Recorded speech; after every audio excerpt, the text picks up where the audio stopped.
एक कहावत है कि बड़ी मछली छोटी मछली को खाती है, लेकिन क्या हो जब छोटी मछलियां खत्म हो जाएं तो उस बड़ी मछली को अपने ही बच्चों को खाना पड़ेगा। अभी तक जब तक किसान आंदोलन चल रहा था, सिटीजनशिप अमेंडमेंट एक्ट के खिलाफ विरोध चल रहा था, तो कहने वाले लोग ऐसा कह रहे थे कि ये पाकिस्तानी है, खालिस्तानी है, ऐसा अनेक नाम दिया जा रहा था। मतलब विरोध प्रदर्शन को अलग अलग नामों से बदनाम किए जा रहे थे।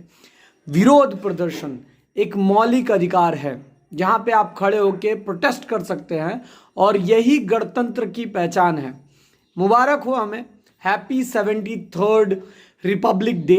और इसी के लिए ये दूसरा वीडियो आज का बना रहा हूं कि आरआरबी एनटीपीसी का जो रिजल्ट आया, जिसमें फर्स्ट स्टेज क्लियर होने के बाद सेकंड स्टेज का फिर से एग्जाम होगा, और इसमें लगभग 1 करोड़ बच्चे एग्जाम देने बैठे थे और जिनका क्लियर नहीं हुआ उनका ये कहना है कि ये चीटिंग है, क्योंकि जब फर्स्ट अटेम्प्ट में जिनका क्लियर हो रहा है उनका जॉब होना चाहिए, लेकिन सेकंड स्टेज का जो एग्ज़ाम लिया जा रहा है ये चीटिंग है।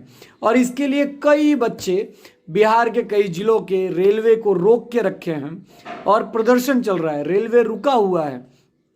तो ये सवाल उनसे है कि जब ऐसा ही प्रदर्शन अलग अलग लोगों का आहत होने के बाद जब प्रदर्शन हो रहा था किसान आंदोलन में, सिटीजनशिप अमेंडमेंट एक्ट में, तो उन्हें तो आप पाकिस्तानी और खालिस्तानी कह रहे थे।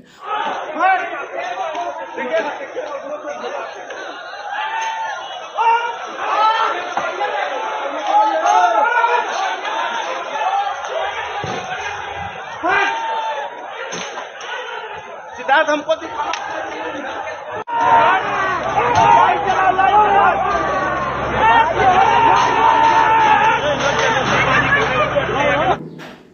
लेकिन अब आप अपनी आवाज बुलंद कर रहे हैं और कह रहे हैं कि शासक जो है वो अपनी सत्ता चला रहा है, अपनी मनमानी कर रहा है और जनता की बात नहीं सुन रहा है। सर जब आप एक प्रोटेस्ट को ऐसे बदनाम करेंगे तो गणतंत्र कमजोर होगा ही, और शासक को ऐसा लगेगा कि शासक जो कर रहा है वो सही कर रहा है। ये जिसकी प्रॉब्लम है, जिस ग्रुप, जिस कम्युनिटी की प्रॉब्लम है, वो अपनी बात उठा ही सकता है और शासक के सामने, सॉवरेन अथॉरिटी के सामने या प्रधानमंत्री के सामने रख ही सकता है। ये माध्यम अलग अलग तरीकों से हो सकता है। किसी भी तरीके से आप लिख के, पढ़ के, ट्रैफिक जाम, रास्ता जाम ऐसे ही किए गए हैं आज तक, आज़ादी से पहले भी, आज़ादी के बाद भी, सीपीएम सरकार में भी, कांग्रेस सरकार में भी। तो सर गणतंत्र तभी जिंदा रहेगा जब आप प्रोटेस्ट जिंदा रखेंगे, और ये आरआरबी एनटीपीसी का भी प्रोटेस्ट कुछ ऐसा ही है। जब बच्चे एक स्टेज पार कर जाते हैं तो फिर दोबारा एग्जाम लेने का क्या मतलब है।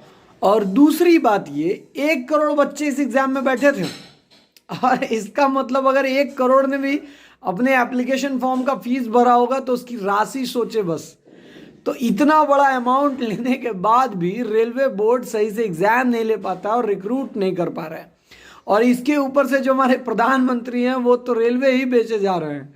धीरे धीरे ये सरकारी सपना, धीरे धीरे ये सरकारी नौकरी का सपना बस सपने जैसा लगेगा। और प्रोटेस्ट न करना या दूसरे को रोकना कि प्रोटेस्ट न करो, इससे गणतंत्र भी खतरे में आ सकता है। मुबारक हो हमें और आपको 73rd रिपब्लिक डे। गणतंत्र जिंदा रहना चाहिए ताकि हम जिंदा रहें। धन्यवाद।